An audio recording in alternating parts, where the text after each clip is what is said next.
भगवान विष्णु ने शंखासुर का वध किया, वो तो मरा, लेकिन उसका बेटा था जिसका नाम था मूर। तो मूर विष्णु को मारने के लिए तपस्या करने लगा। तपस्या किया, शिव जी को प्रसन्न किया। शिव जी ने कहा क्या चाहिए? बोले मुझे शक्ति चाहिए। शिव जी तथास्तु कहकर चले गए और फिर मूर ने देवताओं के साथ युद्ध करना प्रारंभ किया। ये मूर असुर देवताओं को रणभूमि में पछाड़ने लगा। सारे देवता त्राहिमाम कर उठे, भगवान विष्णु की शरण में गए। महाराज ये मूर का वध कीजिए, नहीं तो हमें मार डालेगा।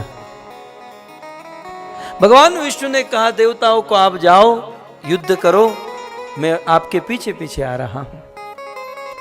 भगवान विष्णु रणभूमि में आए, मूर के साथ घमासान युद्ध हुआ। और भगवान की एक बहुत सुंदर लीला कि मूर के साथ युद्ध करते करते भगवान विष्णु रणभूमि को छोड़कर भाग गए। ऐसे काम हमारे भगवान को बहुत अच्छे आते हैं। चोरी करना हो, झूठ बोलना हो, रण को छोड़कर भागना हो, बड़े एक्सपर्ट है इसमें। वहां जरासंध के साथ युद्ध करते हुए भागे, यहां मूर के साथ युद्ध करते हुए भगवान विष्णु भागे। भगवान आगे आगे, मूर पीछे पीछे। बोले भाग कहां रहा है तू? भगवान आगे आगे, मूर पीछे पीछे। बहुत दौड़ाया, बहुत दौड़ाया, इतना दौड़ाया आधा तो दौड़ा दौड़ा कर मार दिया।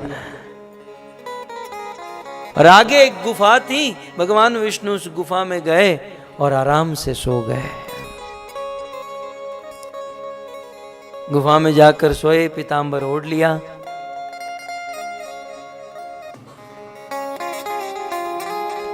तो मूर और भगवान विष्णु का घमासान युद्ध हो रहा था और युद्ध करते करते भगवान विष्णु रण छोड़कर भागे। मूर उनके पीछे पीछे और गुफा में जाकर भगवान सो गए। कुछ देर के बाद मूर आया और अंदर भगवान को आराम से सोते हुए देखा। मूर को पहले तो बहुत क्रोध आया।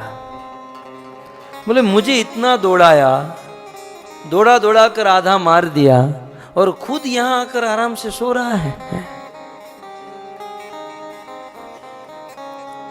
मूर ने सोचा कि काम करता हूं, ये सोया हुआ है, सोते सोते इसे मार देता हूं।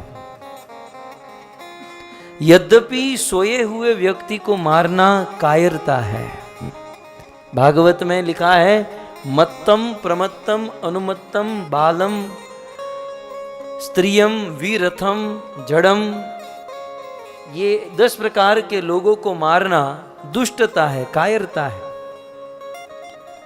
हमारा देश इतना सुसंस्कृत था भक्तों कि मान लो रणभूमि में किसी शत्रु के साथ युद्ध करना था और शत्रु का ध्यान कहीं और होता था, तो ये योद्धा कहता था सावधान, जरा देखो मेरी ओर मारने जा रहा हूं। और आज होता तो पीछे से ही वार कर देता, जैसे बाहुबली को।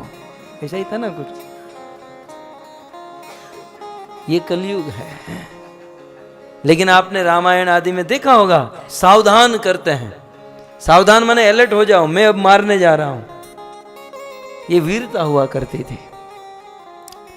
लेकिन ये मूर सोए हुए भगवान को मारने चला, बड़ी कायरता थी, बड़ी दुष्टता थी। हाथ में तलवार लिया और जैसे ही भगवान को मारने गया, पद्म पुराण में वर्णन है, उस समय भगवान से एक शक्ति प्रकट हुई। उस शक्ति ने 16 साल की युवती का रूप धारण कर लिया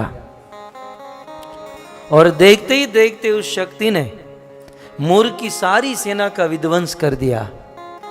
और वह 16 साल की कन्या युवती जैसे मूर को मारने गई, मूर ने देखा कि अब बचने की कोई स्थिति नहीं है, अब मरता क्या नहीं करता। मूर भगवान विष्णु के शरणों में गिर गया और उसी समय भगवान की आंखें खुल गई। अब शरणागत को जीवन दान देना यह क्षत्रिय का धर्म है। मूर शरणों में आ गया। भगवान ने कहा कि ये हमारी सृष्टि को छोड़कर चले जाओ। मूर ने कहा, प्रभु आपकी सृष्टि कौन सी नहीं है, सब कुछ तो आपका है, अब इसे छोड़कर कहां जाऊं, कहीं तो स्थान दो।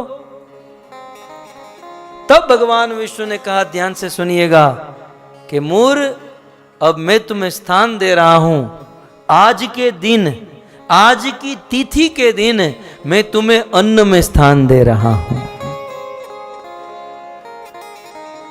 और सौभाग्य से उस दिन एकादशी तिथि थी, अर्थात एकादशी तिथि के दिन भगवान विष्णु ने मूर नाम के असुर को अन्न में स्थान दिया है, इसलिए एकादशी के दिन अन्न वर्जित है। यदि एकादशी के दिन अन्न खाते हैं तो आसुरी शक्ति का प्रभाव होता है।